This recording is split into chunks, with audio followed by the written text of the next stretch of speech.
Hello friends, my name is Mayra Wade from 4B. Today I am going to show you an experiment called Electromagnet Windmill. For this experiment, you will require one motor, one battery, not an ordinary battery but a battery with two types of wire.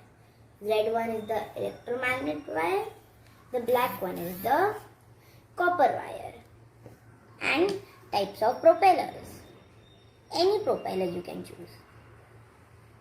So let's start the experiment. First you should take this motor and attach a propeller to it. So I am taking this blue color propeller because this looks like my table fan. So here I have attached it, as you can see. And now I take this battery and take the red wire. I suggest you to bend this red wire a little so that it is easier to work with it. So here you can see with two holes. The red wire we have to hang on one of the holes and hold it like this. The black wire we don't need to hang, we have to just touch it.